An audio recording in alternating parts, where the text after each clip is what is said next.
Calling to order the meeting of City of Keizer Traffic Safety, Bikeways and Pedestrian Committee meeting. First order of business is approval of the minutes from our April meeting. I make a motion we approve the minutes of the April, what was it? April meeting, April meeting, April 11th meeting. April 11th meeting. I'll second. Motion and second. Is there, all in favor? Say aye. Aye. Aye. Any opposed? No opposed and no abstain. Next item is the appearance of interested citizens, and I think we have none present and none signed up, right? There might be some on television. Yeah. Before the project reports, maybe Counselor, you would like to give? We'd like to give you, yeah? He is, but. Council liaison report. Yeah, But I'm taking off for reason. Oh, you will? Yeah. Oh, I'm sorry. yeah. I have another meeting to attend. Yeah, we had a request to go earlier. The main things, there's a lot of things going on traffic-wise and safety-wise with Keizer Fest. And so we want to be cognizant of be safe and do our best to look out for everybody during that time period. In-N-Out Burger is slated to have their groundbreaking in June, early June. And apparently they do their construction like they do their burgers in and out, and they're expecting to be open by September. It's one of the things they talked about, so that's exciting. And that's what I had on my plate for today. Okay. Any questions about any of that? How's the budget meeting going? Budget meeting finished up. We did it. We got it all done. Tonight was the night to finish it up if we didn't have it done, but it was all finished in the 2 nights. And the mic is on. Do you want me to eat it? So the budget committee had things prepared very well, and our city staff put everything together. There were just a few things that we really had to make adjustments to on the budget, and it went very, very well. Very easy compared to some years, I hear. Oh. Yeah. Sometimes it's take longer, that's all. Yes. Okay. Well, good. Congratulations, getting it done so quick. I appreciated it. Thank you. And we'll move on to the item 4, the project reports. First one is the Parkway path signage, which I'm the contact person for that. And for that one, I did receive a phone update from Jenna Berman from ODOT, and she is working this issue within ODOT, and this has to do with trying to get the wayfinding signs along the Parkway path that would indicate people that are on the path what destinations are nearby as they reach the points of access into the city streets, and also people accessing the path from those places, how far it is north or south to the key destinations. And so Jenna Berman is, as I said, working within ODOT to try to figure out how to get those signs basically designed and installed by ODOT. She's optimistic that she can find the funds and the way to accomplish that, but it would come with the expectation that the city of Keizer would sign an agreement to maintain the signs once they're in. So that may be something Mike Griffin would need to take, city staff, I guess, need to talk with the attorney. I know we had some issue about whether you could install the signs, but we might need to ask a smaller question. Could the city take on the maintenance responsibility if those signs were installed by ODOT? And that I want to be helpful, but I'm really not sure if we're not, if not allowed to go into that jurisdiction and we're not able to install them in any city funding outside of the city by maintaining them, that would be using city funding. And so I would say the answer would be no, going with that. But again, I can ask a question to Bill. Yeah, so and- with that, we might need to kind of brainstorm among staff and the committee members here, maybe council, if there's like a third party that could take on that responsibility on behalf of the city. Can we find out if that kind of arrangement is possible? I'll look into it and get back. Okay. Any other comments or questions on the Parkway signage? Yes. Because I have my desk at work right now, the ASHTO's upcoming balloting for, for the new bike and pedestrian pathways standards. And so I might want to, I'll ask Roger if it's possible to allow you to see that, or if we, try and compare notes, and I'll get a hold of Jenna about if she's seen them. Okay, okay, that would be Make sure good. that everything is up to code, I guess. Yeah, up to For the upcoming. the latest, greatest. Right, As the code changes, yeah. exactly. Yeah, okay. I'm sorry, Bill, I didn't hear a lot of what you said. Okay, there is, ASHTO provides a standard for bicycle and pedestrian paths, and there is an upcoming potential for changes to those standards. And I am currently reviewing those, or will be.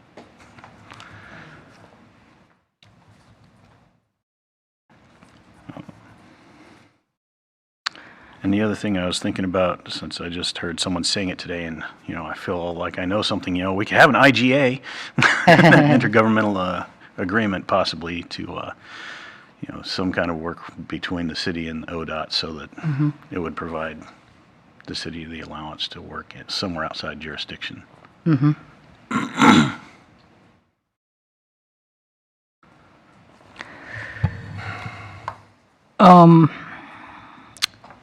The other issue that is assigned to me is having to do with the contacting Lawrence Sanitation about policies for where the public should be placing their trash cans so that it's not impeding people walking the sidewalk or riding bike lanes.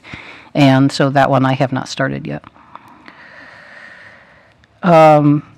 Next issue is the bike parking facilities assessment tool with the intent of doing an evaluation of current situations of bicycle parking at the schools in Keizer. And Wayne and I were assigned that one, but Wayne took it, so I'll let him give you the report. Thank you, Pat. This last Saturday, when there were no kids at school and I didn't have to deal with school office or anything like that, I went out to take a look at all 10 schools to see what their bike rack capacity is and what types of bike racks they have. And are they covered? Are they secured? Are they in a fenced area? Is there a security camera?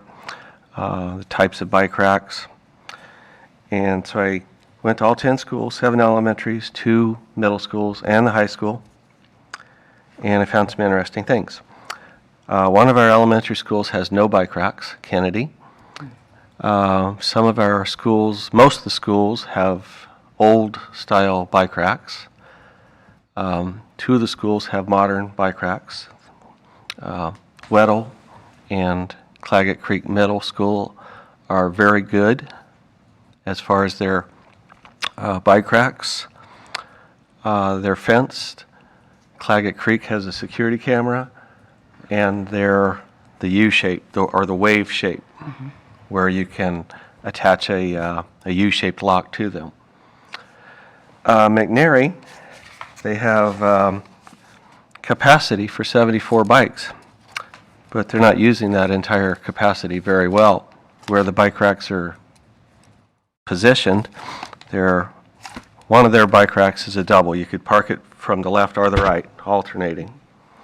Well, they put it right next to a building, or they put it right next to a fence, or they put it right next to a juniper tree, which means half of the available capacity is basically negated at McNary. Some of the schools have permanent locks attached to the bike racks, which means they are being used. So you don't have to carry a lock back and forth. You just leave it where you go every day. So that's a good thing.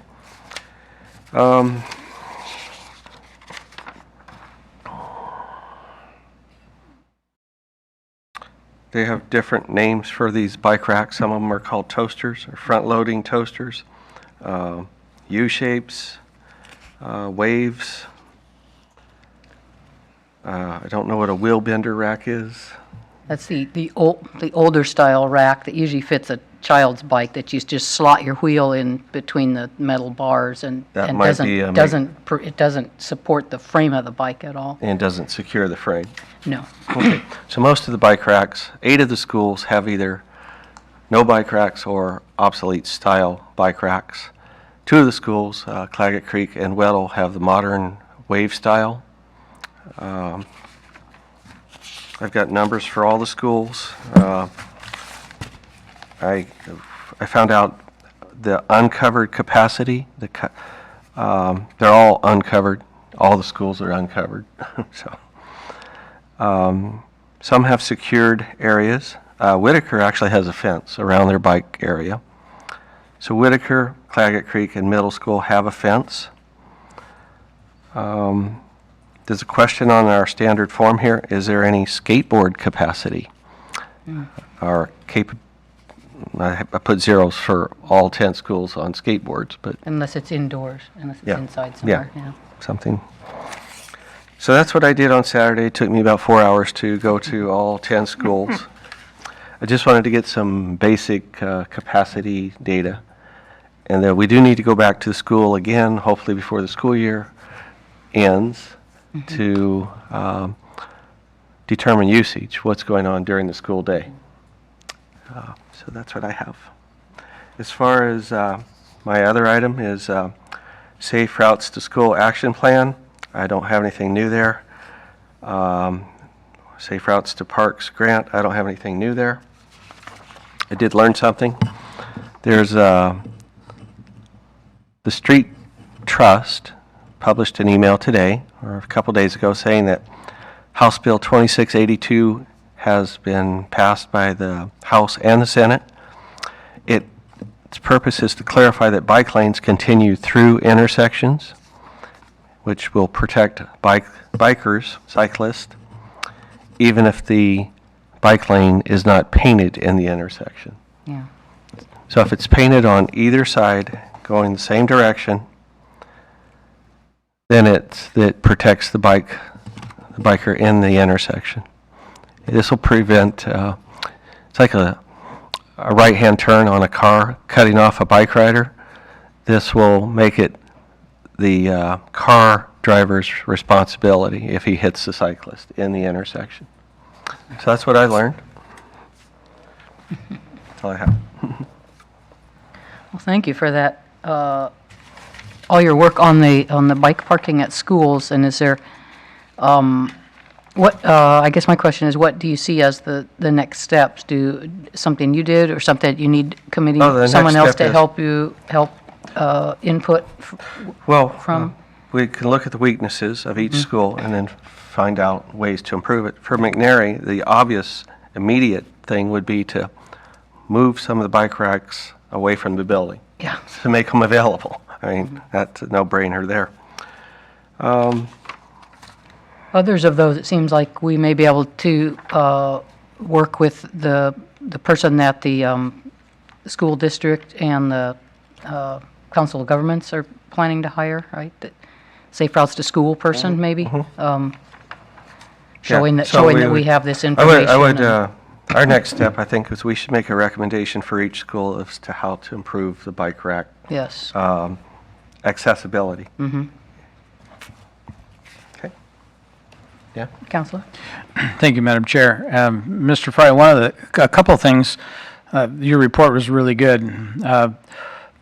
McNary, they've got a plan to fix some of the bike racks and all that as part of their remodel. Yeah, the school. So until that happens, there's nothing we can do there. And I know there's a young man looking at doing an Eagle project at Kennedy School with some bike racks now.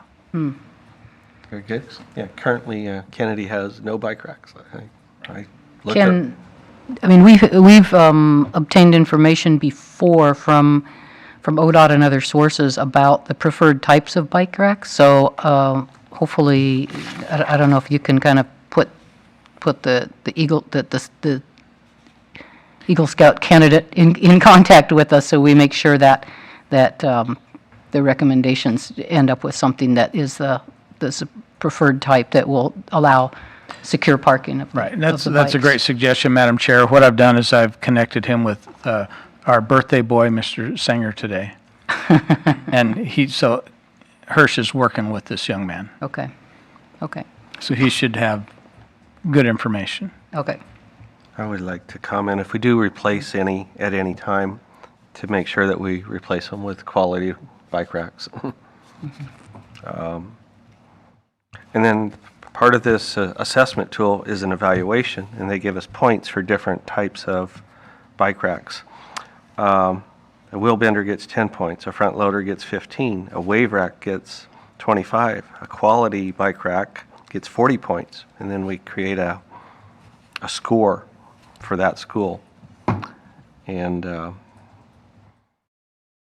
you can give the school a grade based on how many points they get.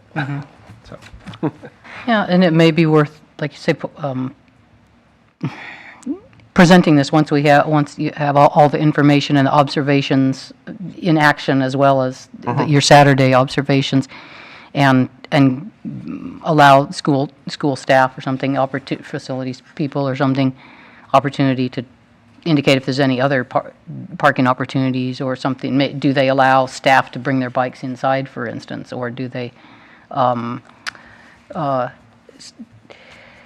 ones that have the fenced areas, I remember that the assessment tool indicated that there really should be a mix, because some students may need to be arriving late on a given day, or they may need to leave early, or what about visitors, a parent that's just maybe somebody that's just coming to the school for a meeting. So is there visitor parking that's outside the fenced area, or is there access to a few bike parking that are outside the area that's going to be locked during the school hours? So that just a little refinement of some of these ideas that we might not know just by observing. the three schools, Okay, thank you, thank you. Counselor. The three schools, Whitaker, Claggett Creek, and Weddell Elementary, that have the fenced areas. They have gates on them that could be locked. They weren't locked none of them were locked on Saturday.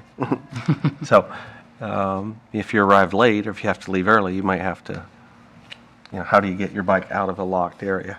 Yeah, I mean, that was my point, really. Do they have a small alternate parking area that would be accessible for people arriving during the time the gate would be Parents who stop by locked? during the day. No, sure. Yeah. For off-hour usage. Right, yeah, or a student or a has visitor. to leave early for a doctor appointment or something. Okay. Yeah, excellent. I'm glad we got, that's great progress on that one. Yeah. Baseline data. Yeah. I mean, do you feel like that same tool or something similar could be used for the assessment at the city parks?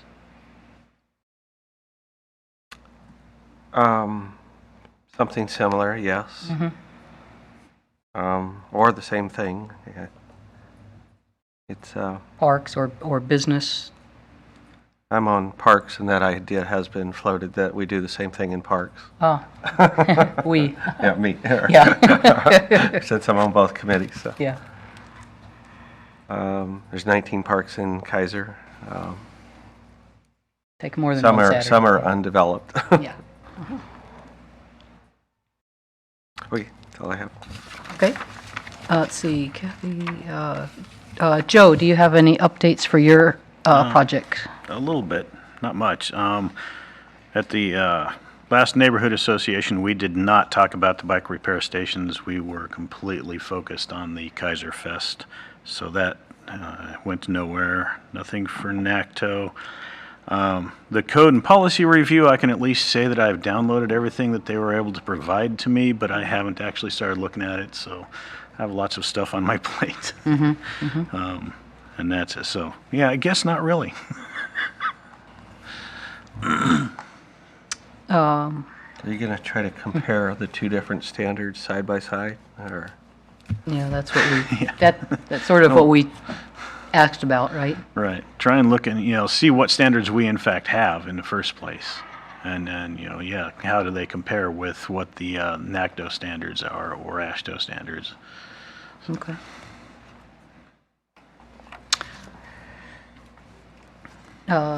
David? Yep. I went to the budget meeting last month, a couple weeks ago, a week ago. Too. Surprised they got done so quick, but they're usually very well organized. And made our presentation about the pathway at Cummings Elementary, and that's in this year's budget. Okay. The Keizer Road up by the baseball, that's been gravelled and leveled out. There's a real problem up there is that the city owns it, but it was donated with conditions. And my understanding is that the baseball associations, plural, Yeah. are responsible for doing things. So I went to the long-range planning and presented the issues we had with them up there about the parking lot, parking on the road, lack of bike lanes, things like that. So they have that information, that no people were interested in it, and the ADA access to the baseball parks. So I went to that meeting, they have that information, whether they do anything with it or not, we'll see. That was long-range baseball. Keizer Little League Park Long Range Planning Task Force. Thank you. That group, yeah. So they have that information. Budget Committee had our requests. The third item, the name of the church at Verda and Keizer Road, traffic circle, is the Open Bible Church, headquarters in Eugene. A guy named Gary, I'm giving you this in case, so that's in the minutes, if anybody ever has to look it up. Gary Emery, 541, you don't need to write this down, but I'll just tell you, so it's in the minutes. 541-953-0568. I talked to him, and he was amenable to giving, the problem is, the church property goes up to the road, because it's been there forever, so we don't have The usual right easement of to way. put in a sidewalk. So I talked to Bill, and he couldn't, they didn't know who had that authority.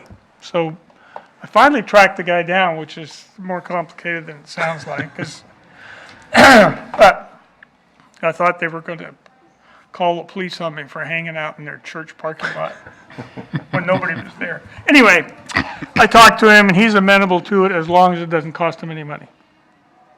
They don't have. To put in a sidewalk. I'm just guessing, most churches have their funds dedicated, and so they don't have much for anything else. So if we, what we were talking about is putting a sidewalk in from the existing sidewalk to the the new sidewalk up on Verda. Mike, do you have a guess at how many feet was it, 150 feet? 200 maybe? Yeah.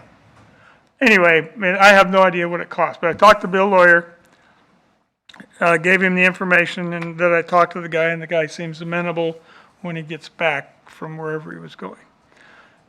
None of the phone numbers associated with the church work.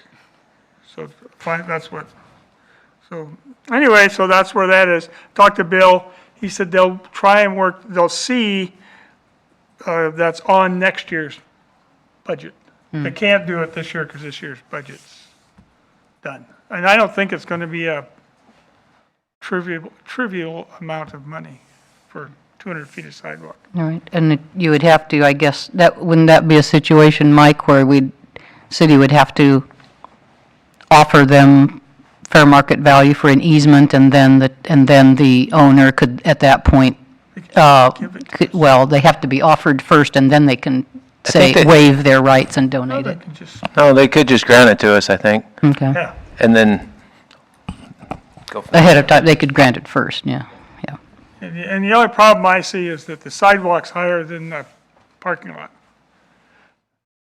So is the other sidewalk is also higher than the parking lot, which means the parking lot's a sump.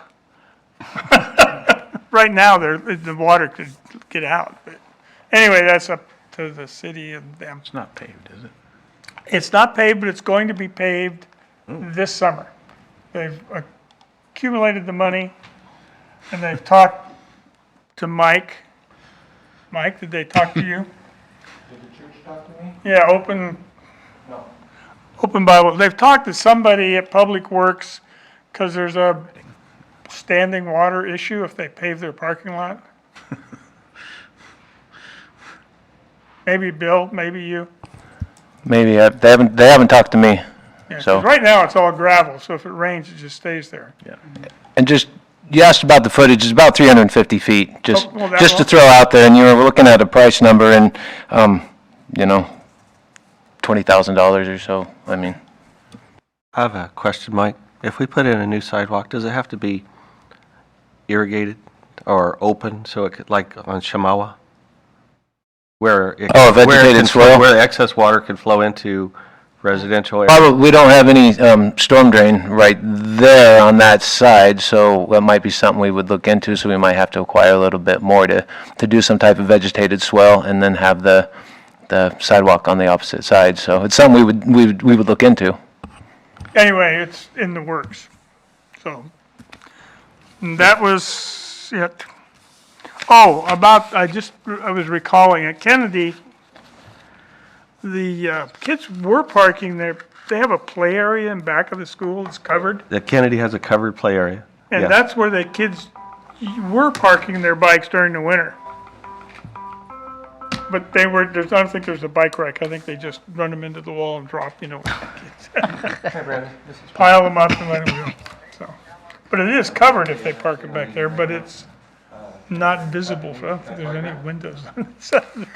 Yeah, and that's part of this part of the know. assessment tool, yeah, is whether the bikes are in a place where somebody can kind of have an eye on them during the day. Okay. That was it. Okay. I think that is all the project reports, right? And so committee member input, next we will see if there's input other than the ongoing projects. And Joe, do you have any other questions or I input? did go to the, I can't even think of what it was called. A training or a conference a couple of weeks back, and it had to do with very active transportation summit Oh, up in okay. Portland. And learned lots of stuff that's, great for Portland, probably not really applicable here. The one part I went to, which I was surprised, was the second day on tactical urbanism, which is actually about quick build projects that you can build a project out for cheap, you test it for 2 or 3 days or a week, and you tear it down and you see, is it going to be effective? And so it was something that I thought could be used around here if we can find test projects that we want to try out. Well, I guess that was really the most, all I had. Okay. So an example of that could be like a separated bike lane with a vertical separator. Put something out real temporary. And Yeah, if you put out like Right, or something. pylons or something, just little weighted pylons. Yeah. Or even tape on the road. So. Okay. Yeah, temporary striping. Well, David, any other announcements or? No, on the way in today, I was a little concerned. I had 2 people riding on the wrong side of the street in the bike lane coming down Wheatland Road, and then the other one on River Road. And I was wondering, normally one of the pieces of information is education, and not just give everybody tickets, but education. I was going to ask her. So next time he's here, we need to discuss what the city's police's educational component for traffic laws, including bicycle riding, what their plan is. That's what I'm thinking about. So, because some way or other, we have an awful lot of people who are either ignorant, let's hope that they're ignorant of the laws, because that we can deal with in terms of an educational component. Sure. So, Wayne, any other announcements? No, I've pretty much covered everything that I've been working on, just some base data for the schools, bike rack inventory, and that's all I have. Okay. I have two things. One is, I've, I guess, been sort of trading email and phone messages with the principal at Cummings School, because it's part of my follow-up from previous work to meet with her and discuss the future involvement of the school in the Safe Routes to School. I guess it would kind of tie into the action plan that Wayne is, kind of partly on your plate or partly on our committee's plate in general, and then just kind of get a sense for her view of the issues and opportunities around Cummings School.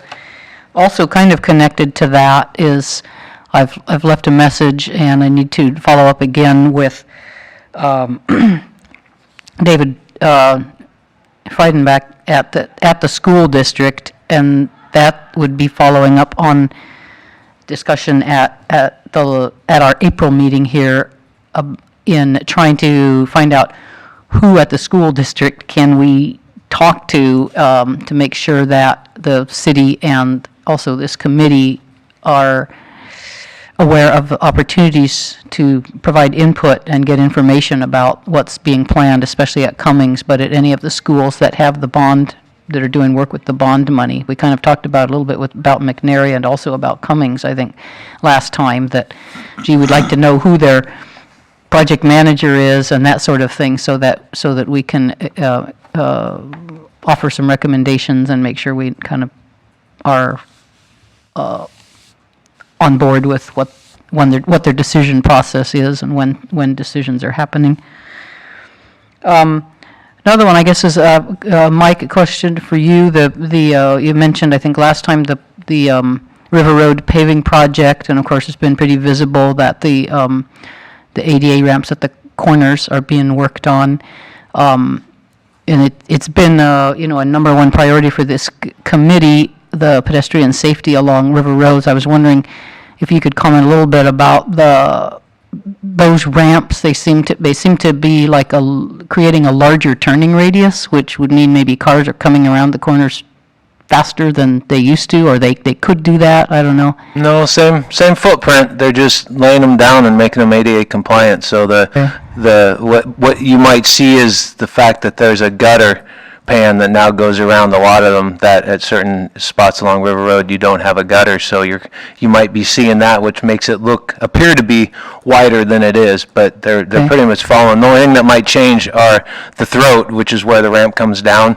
Those are being positioned differently because sometimes maybe they were kind of turned more towards River Road, and now they're kind of angled better to cross whatever side street that Not to person shoot is the crossing. wheelchair Correct. person And- out into River Road. And we look at each one, exactly. When we look at each one of those, and if there's something that can be done to improve it, we definitely will at that time, and we can't we can only do the best, we can out there with everything else that you have to look at when you're redoing those, so. So those are, I guess, an integral part of the paving project, or a required update in conjunction with the paving project. Our committee has talked about trying to situate some crossing islands up and down River Road, and can that be part of this It won't be part- effort, or does it have to wait like several years until the whole revitalization thing? The weight. I know you don't want to hear that, but yeah, we're moving forward with the paving. It goes right after the ramps are done. So I'd say like middle of July, that's already gone out to bid, and How Paving has the contract for that to do it. So it's going to be a 2.5-inch grind from Plymouth to just about, I'll say, Waremart, and then put back. So grind the entire road and put back. Overlay, yeah. So nighttime paving. Okay. Those are my questions, and so I guess that is all the committee and member input, and it just transitions over to you if you had any other issues to update us on. Well, you just crossed 2 of them off my list, so that works. Other than that, we've been pretty busy right now with the sun popping out. We've been getting a handful of vision complaints. That's just what happens. The plants start growing. All of a sudden, stop signs get covered, and intersections, you used to look left, and now all of a sudden that bush grew all of a sudden. So that's been keeping us busy. And other than that, Councilor Dam mentioned the Harvest Fest coming up, and we do the traffic control. We put everything out, and then the police actually do the closure of the streets and whatnot. And so the Keizer Fest starts Thursday the 16th and goes to the 19th. River Road will be shut down for the parade on Saturday from 9 a.m. to 1 p.m. So So it's only one weekend? Because I was led to believe that they were doing 2 weekends now. they're doing something prior this year on Sunday before it, but that the fest is 4 days, and I don't know if, that's So I probably got some bad information, which. bad probably- intel, possibly. So, that's all I have. And I guess I would